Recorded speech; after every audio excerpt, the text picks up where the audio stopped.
안녕하세요. 슬라중학교 학생 여러분. 오늘도 즐거운 미술사 이야기 시작해 보겠습니다. 일단 지난주에 했던 내용 먼저 보고 시작을 하겠습니다. 지난주보다는 이제 지지난주에 했던 그 르네상스가 발발하게 된 그 원인을 세 가지를 배웠었는데요. 일단 교회의 권력 구조가 좀 바뀌면서 교회의 힘이 조금 빠지고 있다. 또 하나가 상인들이 돈을 많이 벌면서 권력이 그 교회를 중심으로 있던 권력이 상인들에게 옮겨가고 있다. 세 번째로 인본주의라는 게 발발하면서 그 사람이 신보다도 사람이 더 중요하지 않냐라는 생각들이 이제 시작이 되고 있다고 했습니다. 자, 이걸 잘 기억해 주세요. 특히 가운데 저 상인에게 권력이 옮겨갔다라는 이야기를 잘 기억해 주길 바랍니다. 수업 중간에 그것과 관련돼서 이야기가 좀 나올 거예요. 자, 그리고 지난주에는 그 3대 거장 중에 그 첫 번째였던 레오나르도 다빈치의 이야기를 봤었는데요. 오늘은 그 거장 중 두 번째 미켈란젤로 부오나로티에 대해서 배워보도록 하겠습니다. 수업 시작하기 전에 선생님이 그 등교 수업 때 확인을 좀 해보니까 영상을 제대로 안 보고 있는 학생들이 많더라고요. 영상은 최대한 오늘은 최대한 좀 재밌게 만들어 보려고 노력은 해봤어요. 그러니까 좀 열심히 봐주면 좋을 것 같습니다. 최대한 한번 짧게, 좀 빠르고 짧게 한번 가보도록 하겠습니다. 자, 시작하겠습니다. 자, 이 미켈란젤로 디 로도비코 부오나로티 시모니, 이름이 참 길죠. 자, 이 사람은 어떻게 예술가가 되었을까라는 게 첫 번째. 그 다음에 이거 왜 까가 밑으로 내려갔을까? 미켈란젤로의 조각에 대해서 좀 배워볼 거고, 이게 너무 내용이 길어서 1부, 2부로 나눴는데요. 미켈란젤로의 그림 같은 경우는 2부로 따로 다음 원격 수업으로 따로 편성을 해보도록 하겠습니다. 자, 먼저 미켈란젤로는 어떻게 예술가가 되었을까? 일단 미켈란젤로의 이름을 좀 보도록 하겠습니다. 미켈란젤로 디 로도비코 부오나로티 시모니라는 이름인데 보통 미켈란젤로 부오나로티라고 부릅니다. 근데 이 미켈란젤로라는 말 이름은 이 미켈이라는 말이 영어식으로 하면은 마이클이라고 부르는 그 이름 있죠. 독일식으로 부르면은 미하일. 그리고 이 서유럽 쪽 서유럽 쪽 이름으로 부르면 때 미켈 이런 식으로 부르는데, 이 미켈란젤로라는 이름의 뜻 자체가 미켈 그리고 안젤로. 그러니까 미켈은 그냥 사람 이름, 미카엘이라는 천사를 얘기합니다. 이 옆에 있는 안젤로라는 말 뜻 자체도 천사라는 뜻이거든요. 그래서 선생님 하나를 갖고 왔는데, 여기 위키백과에서 한번 퍼와봤습니다.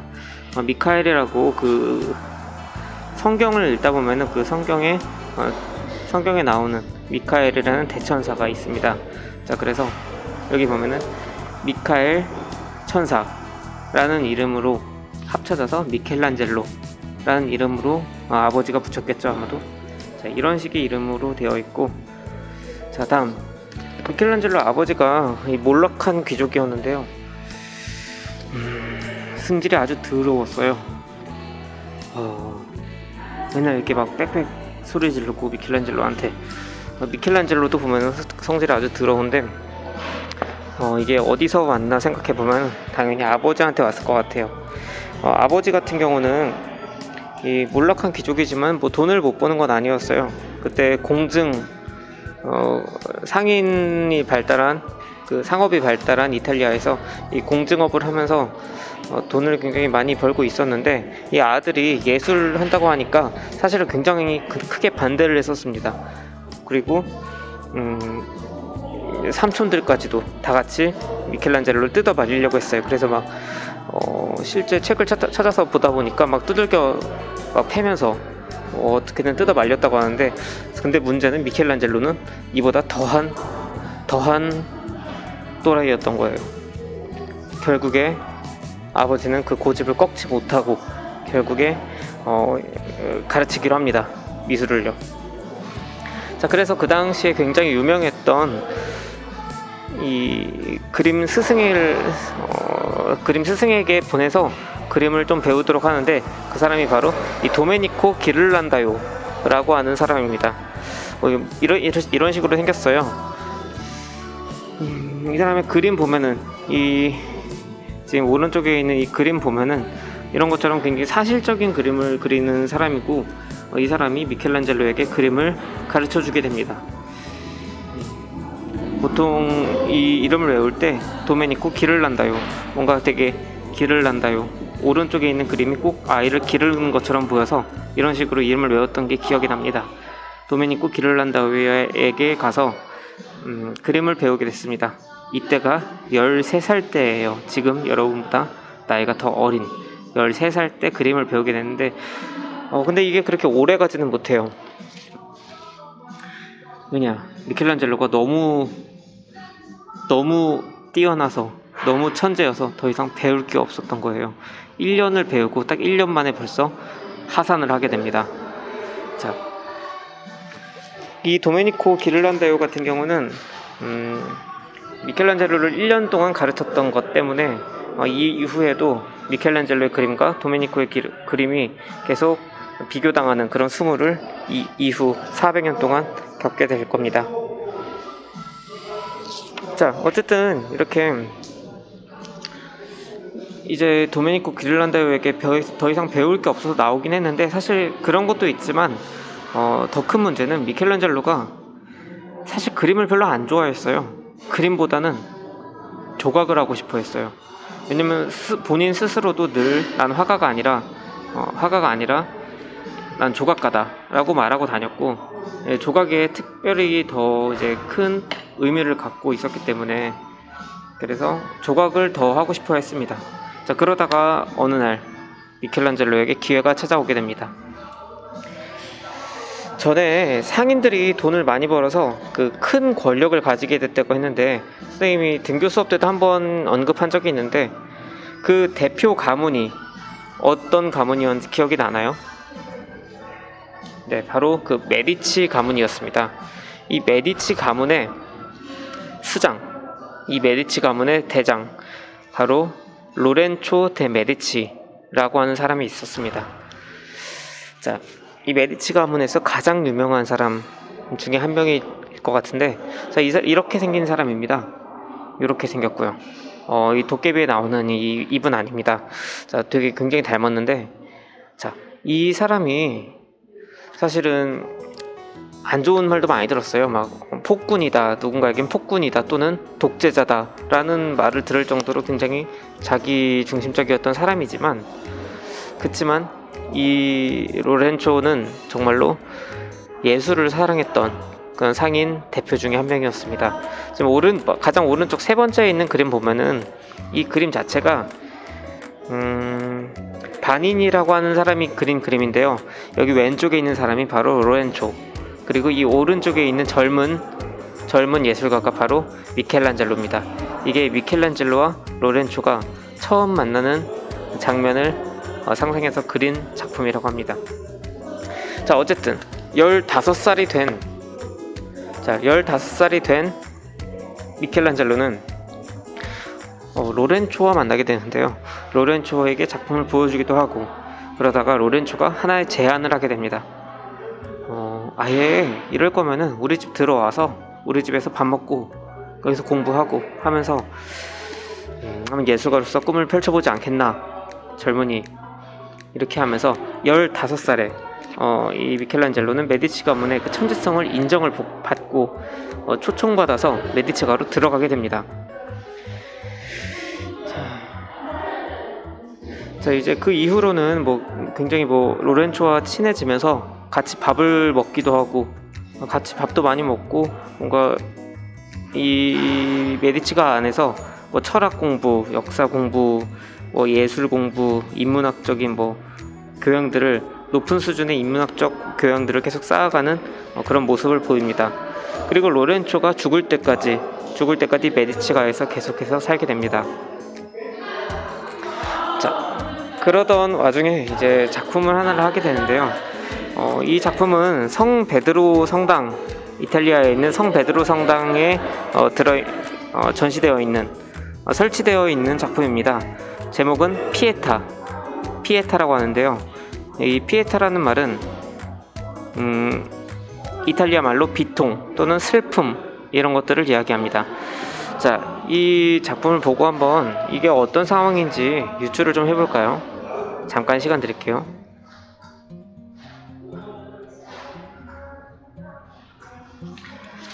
네, 지금 이 피에타는 여기에 지금 어떤 한 여성분이 있고 삐쩍 꿇은 어떤 남성이 한 명이 안겨 있는데, 자, 뭐 예상했을지 모르겠지만 여기에는 이 여성은 성모 마리아고 여기 안겨 있는 사람이 바로 예수님입니다. 이 상황 자체를 설명을 하자면 지금 십자가에 매달려 있다가 이제 예수가 죽은 후에 십자가에서 끌어내리고, 그러고 나서 이제 비통에 슬픔에 잠겨 있는 성모 마리아가 예수를 안고 있는 그런 모습을 작품으로 만든 겁니다. 지금 이 작품을 만들면서부터 미켈란젤로는 이제 거장의 반열에 들게 되는데요. 이제 누구도 넘지 못하는 그런 벽을 만들었다고 합니다. 누구도 넘지 못할 벽이라서 심지어 본인도 못 넘었다는 그런 엄청나게 강력한 리즈 시저를 만들었다는 그런 이야기가 있습니다. 자, 이어서 볼까요? 이 피에타의 디테일을 좀 살펴보면은 굉장합니다. 이게 지금 살아있는 게 아니라 대리석, 돌로 만든 건데요. 저기 지금 뭐 핏줄까지도 다 보이고, 그리고 그 손을 보면은 여기 보이시나요? 여기 보면은 그 못 박혔던 자국까지, 십자가에 못 박혔던 그 자국까지도 있고, 이런 핏줄들, 그리고 이 살의 매끄러운 표면들, 이런 것들을 이렇게까지나 섬세하게, 그리고 정말 굉장한 표현력이죠. 지금 여기 오른쪽에 두 번째 있는 작은 사진을 보면은 뭐 갈비뼈나 근육의 모습, 그리고 이 천의 부드러운 주름들까지도 정말로 이게 정말 돌로 조각한 게 맞나 싶을 정도로 굉장한 묘사력을 보여주고 있습니다. 그리고 이런 디테일도 놓치지 않아요. 여기는 이 상처 뭔지 아시나요? 그 로마 병사가 그 롱기누스의 창으로 찔러서 죽게 만들었다는 그 상처죠. 이런 것들까지 정말 이 거장이라는 이름이 아깝지 않을 정도의 그런 작품인데요. 자꾸 넘어가네. 자, 근데 생각해보세요. 대리석이라는 돌로, 이게 돌이잖아요. 돌로 조각하는데 어떻게 이렇게까지 매끄러운 표면을 만들 수 있을까? 여러분들 상상이 가나요? 자, 이거는 조각을 어느 정도 하고 나서 이제 마지막 마무리 단계 때, 마지막 표면 마감을 할 때 천으로 계속 닦는다 그래요. 깎는 게 아니라 처음에는 이제 그 끌로 깎아 나가겠지만 어느 정도 깎았고 이제 모양이 많이 나왔으면은 그때부터는 천으로 계속, 처음엔 사포 같은 걸로 문지르다가 나중에는 아주 매끄러운 천으로 계속 문지르면서 이렇게 정말 사람 살결처럼 매끄러워질 때까지 계속 문지른다고 합니다. 그러니까 시간이 굉장히 오랜 시간이 걸리겠죠. 자, 그리고 여기에 사실 이게 미켈란젤로가 24살 때 만든 건데, 여기에 사실은 굉장한 미켈란젤로의 흑역사가 하나 숨겨져 있습니다. 사실 이 미켈란젤로가 이 작품으로 거장의 반열에 들었다고는 하지만 사실 아직 인지도는 많이 부족했어요. 아직까지는. 이게 처음으로 유명한 작품이니까. 자, 그래서 사람들이 미켈란젤로의 그림을 보는데도 이게 미켈란젤로의 작품인지를 모르는 거예요. 자, 그래서 약간 미켈란젤로가 약간 상했어. 이 마음이 약간 상한 거예요. 그래서 지금 잘 보이는지 모르겠지만 여기 성모 마리아의 여기 지금 그 몸을 가로지르는 저 띠 같은 걸 하나 두르고 있잖아요. 저기를 잘 확대해서 보는 거는 여러분들이 잘 찾아서 보세요. 이 구글에 치면 나오니까. 자, 저기를 한번 잘 확대해서 보면은 뭐라고 막 글자 같은 게 잘 새겨져 있습니다. 저기다가 라틴어로 피렌체의 미켈란젤로 부오나로티가 만들었다라고 되게 중이병스러운 그런 서명을 한 일이 있었습니다. 이게 이 이후로도 자기가 좀 창피하고 좀 수치스러웠는지 이 이후로는 다시는 이렇게 자기 이름을 그대로 다 쓰면서까지 서명을 하지는 않습니다. 자, 또 다음 디테일을 좀 보겠습니다. 이 피에타를 보다 보면은 약간 비율이 좀 이상한 것 같죠? 이 예수님이 지금 워낙에 지금 이때는 뭘 잘 못 먹고 거의 죽을 때까지 십자가에 못 박혀 있다가 내려왔으니까 정말 이렇게 말라 있는 거는 이해를 하는데, 그런데 이 성모 마리아가 너무 크지 않나요? 이 정도면 이렇게 지금 안고 있는데 전혀 무슨 어린아이를 안고 있는 것처럼 편안해 보이죠? 자, 이게 지금 이 성모 마리아가 앉아있는 키가 거의 2m 가까이 된다고 합니다. 이게 꽤 큰 작품이에요. 그런데 왜 이렇게 성모 마리아를 크게 만들었나 생각을 해보니까, 일단 첫 번째로 알 수 있는 게, 이런 식으로 삼각형의 모양을 띠게 만들면은 시각적으로 사람들이 볼 때 굉장히 안정적이라는 겁니다. 그래서 굉장히 안정적으로 보이도록 이런 구도를 만들기 위해서 이렇게 마리아를 크게 만들었다 라는 게 하나 있고요. 그리고 이거는 미켈란젤로가 직접 얘기했던 썰인데, 우리 인간들은 이렇게 앞에서 또는 밑에서 쳐다보지만 신은 하늘 위에서 내려다본다. 그래서 하늘 위에서 신이 봤을 때 아이고 넘어갔네. 신이 봤을 때 비율이 맞도록 만들어야 된다. 이런 식으로 미켈란젤로가 얘기했다고 합니다. 이 오른쪽에 있는 이 사진이 바로 위에서 찍은 사진인데요. 위에서 찍으면은 딱히 성모 마리아가 엄청 커 보이거나 그러진 않게 어느 정도 비율이 맞는 모습을 보입니다. 자, 이런 식으로 비율을 만들었다는 걸 알 수 있고요. 아까 그 선생님이 말했던 게 여기 있네요. 여기에 바로 써 있습니다. 이 피에타를 가로지르는 이 띠, 여기에 보면은 여기서부터 시작해서 그 미켈란젤로가 만들었다, 미켈란젤로 부오나로티가 만들었다 라고 쓰여 있다고 합니다. 자, 이게 24살 때 만들었다고 했어요. 선생님은 24살 때 이제 군대 갔다 와서 아직 대학교 다니고 있을 텐데, 미켈란젤로는 24살 때 이미 이런 것들을 하고 있었네요. 자, 조각 두 번째로 볼 게 바로 이 다비드 상입니다. 일단 선생님이 미리 얘기하고 싶은 거는, 모든 예술 작품들은 우리가 그 영화 같은 거 보면은 청소년 관람불가 이런 거 빨간 딱지 붙어 있는 거 보이죠? 알고 있죠? 19세 미만 관람불가 이런 거 있잖아요. 근데 뭐 이런 예술 작품들, 그 고대 예술 작품들에는 그런 전부 다 청소년 관람가입니다. 전부 다 초록 딱지예요. 하지만 여기 지금 특히나 어떤 한 부분이 마음에 좀 신경이 쓰인다면은 화면을 끄고 소리만 들어도 괜찮고, 아니면은 좀 스킵을 조금 해도 괜찮습니다. 우리 온라인 클래스에서는 스킵이 안 되니까, 그러니까 그냥 화면을 조금 어둡게 하거나 아니면 다른 데 보면서 귀로만 들어도 괜찮을 것 같아요. 자, 일단 이 다비드가 누군지부터 알아봅시다. 자, 이 다비드라고 하지만 이게 지금 유럽식으로는 다비드라고 하는데, 서유럽식으로는 다비드라고 하는데, 이 영어식으로 읽으면 데이비드죠. 데이비드. 자, 이 사람이 바로 누구냐? 히브리어로 말하면은 바로 다윗. 다윗 누군지 알죠? 다윗. 그 유명한 골리앗과 싸워서 이겼던 그 다윗 알죠? 돌팔매질로 이 거인 골리앗을 싸워서 이겼던 이 위대한 돌팔매의 왕, 이스라엘 왕국의 두 번째 왕이자 우리가 모두 알고 있는 그 공명정대한 솔로몬의 아버지입니다. 이 다윗이.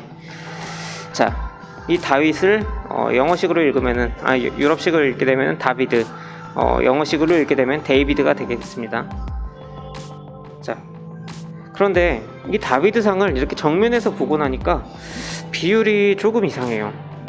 선생님한테 그렇게 배워서 알고 있겠지만, 자, 이렇게 머리 하나를 이렇게 1로 봤을 때 하나, 둘, 셋, 넷, 다섯, 6개 반 정도 될 것 같은데, 이럴 경우에 우리 6.5등신이라고 부른다고 했습니다. 근데 6.5등신? 이런 되게 위대한 사람의 조각을 만드는데 왜 8등신이 아니고 6.5등신이지? 라는 합리적인 의심이 들게 됩니다. 보통은 이런 위대한 인물들을 만드는데 뭐 8등신, 9등신까지도 가는데 왜 이렇게 머리 비율을 크게 했을까? 자, 그 해답은 바로 여기에 있습니다. 얘가 생각보다 굉장히 커요. 자, 이렇게 크기 때문에 지금 사람 크게 보이죠? 사람 크기가 요만합니다. 자, 근데 이게 지금 거리가 조금 있으니까 아마 사람 키가 여기 서 있다고 하면 요 정도 될 거예요. 선생님이 알기로 이 기단이 2m가 넘습니다. 거의 2m 가까이 되는 걸로 알고 있어요. 자, 이게 2m라면은 여기까지면은 굉장한 높이가 되겠죠? 자, 그래서 결국에는 사람들이 이 다비드상을 이렇게 관람을 할 때는 이렇게 아주 높이 고개를 쳐들고 올려다 봐야 된다는 겁니다. 이렇게 지금 왼쪽에 있는 첫 번째 사진처럼 이게 바로 옆에서 볼 수 있는 게 아니라 이렇게 밑에서 올려다 봐야 된다는 거예요. 이런 식으로 되겠죠. 그러니까 실제로 볼 때는. 자, 우리 원근법이라는 거 할까요? 원근감. 멀수록 작아 보이는 거. 이렇게 올려다 보게 되면은 머리가 상대적으로 굉장히 높이 있기 때문에 이 크기가 굉장히 크잖아요.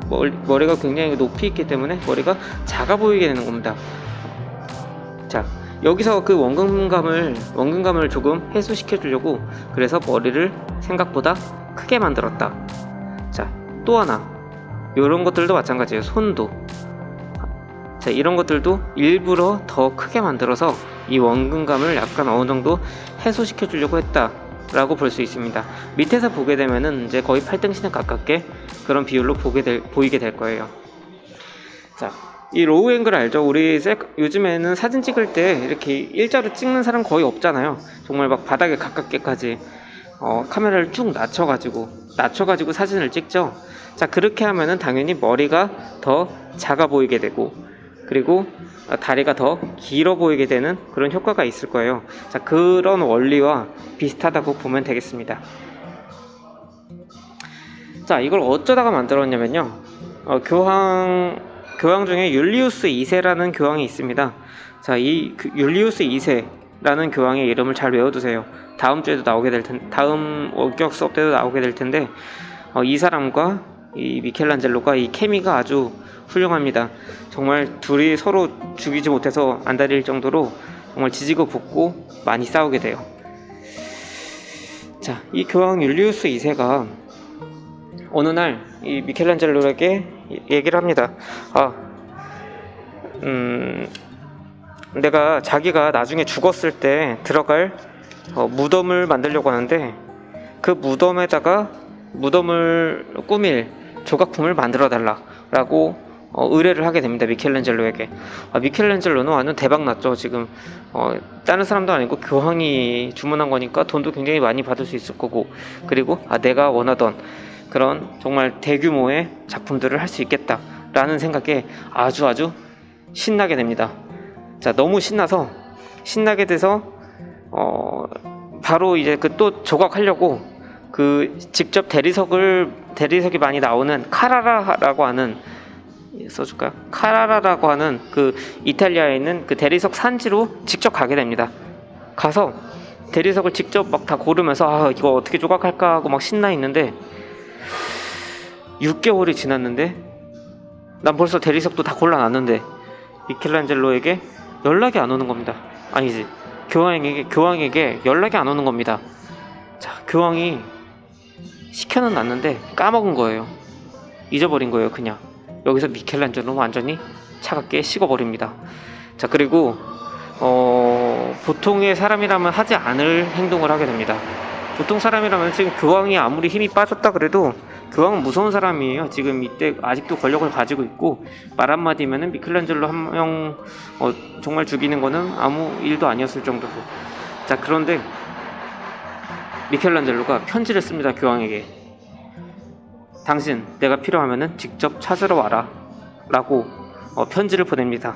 당연히 교황도 이 편지를 받고 엄청나게 열이 받았을 거고, 하지만 뭐 미켈란젤로는 이렇게 이 자존심이 엄청나게 강했던 것 같습니다. 자, 간단하게 지금 한번 오늘 배웠던 내용 빠르게 한번 훑어보겠습니다. 이름이 미켈란젤로 뭐였지? 자, 미켈란젤로 로도비코 부오나로티 시모니라는 이름이었다고 했습니다. 아버지 닮아가지고 성질머리가 아주 더러웠고, 스승님 같은 경우는 아까 기억나나요? 그 어떤 수도사 신부 같은 사람이 아이와 함께 있었던 그 그림 기억나나요? 그래서 이거를 기르고 있는 것처럼 보인다. 그래서 도메니코 기를란다요라고 그랬죠. 기를란다요. 아니, 이 아이를 기를란다요. 이렇게 해서 도메니코 기를란다요에게 그림을 배웠습니다. 조각은 배우지 않았고 그림을 배웠는데, 왜냐면 이 사람이 화가였으니까. 이 그림을 배웠는데 1년 만에 배울 거 다 배우고 하산했고, 자, 그러다가 그 메디치가의 수장이었던 이 로렌조 메디치가 굉장히 폭군이자 독재자였지만, 하지만 예술을 사랑한 사람이라고 했습니다. 이 로렌초의 마음에 들어서 메디치가로 아예 초청을 받아 들어와서 여기서 공부를 하고 작업을 했다고 했습니다. 자, 그러던 와중에 이 조각품 피에타를 만드는데, 피에타 무슨 뜻이었는지 기억나나요? 비통, 슬픔 이런 뜻이었습니다. 자, 비율 같은 경우 아까 이게 일단은 피에타가 어떤 상황이었냐, 성모 마리아가 십자가에 내려온 예수님을 붙잡고 안고 굉장히 비통에 사로잡힌 그런 모습을 연출했는데, 이 비율 같은 게 성모 마리아가 너무 크게 비율이 되어 있다고 했는데, 이게 왜 그랬는지 기억나죠? 안정감을 주기 위해서. 또 하나가 이 위에서 봤을 때 비율이, 신께서는 위에서 하늘에서 쳐다보기 때문에 위에서 봤을 때 어느 정도 비율이 잘 맞아 보이도록 그렇게 만들었다고 했습니다. 자, 그리고 서명 어디에 있는지 기억나시죠? 이 성모 마리아의 그 몸을 가로지르는 이 띠에 미켈란젤로 부오나로티가 만들었다라고 서명했다고 했습니다. 자, 그 다음 다비드 누군지 기억나시나요? 자, 영어식으로는 데이비드, 서유럽식으로는 다비드, 그리고 히브리어로 하면은 다윗이라고 했었습니다. 이 다윗. 자, 다윗 머리가 생각보다 커서 6.5등신이었는데, 자, 이거 왜 그랬는지 기억나죠? 방금 봤으니까 아래에서 위로 올려다보는 거, 굉장히 키가 아주 컸기 때문에 기단만 해도 2m가 넘고, 그리고 이 다비드 자체가 굉장히 컸기 때문에 이렇게 올려다보는 걸 감안해서 머리를 크게 만들었고, 마찬가지로 손도 그래서 크게 만들었다고 했습니다. 자, 그리고 이거 누가 발주해서 만들어 놓은 건지 기억나시나요? 교황 율리우스 2세였습니다. 율리우스 2세가 이거를 발주해서 만들었지만, 얘가 까먹어가지고, 이 교황님이 까먹어가지고 6개월 동안 돈을 안 줘가지고 작업비도 안 주고 완전히 까먹어버려서 미켈란젤로가 아주 열받았다고 했었습니다. 그래서 필요하면은 당신이 직접 찾아와라 라고 편지를 남기고 떠났다고 했습니다. 자, 이렇게 일단 마무리 짓고, 다음 주에는 우리가 잘 알고 있는 이 아담의 창조, 천지창조 그림 아시죠? 미켈란젤로의 그림에 대해서 살펴보도록 하겠습니다. 오늘 선생님이 최대한 빠르게 끝내보려고 말을 엄청나게 빨리 했는데, 좀 덜 지루하게 재밌게 봤기를 바랍니다. 자, 일단은 이렇게 마치도록 하겠습니다. 수업 잘 마무리하고 코로나 잘 이겨내고 마스크 잘 쓰고 다니고 다음 등교할 때 봅시다.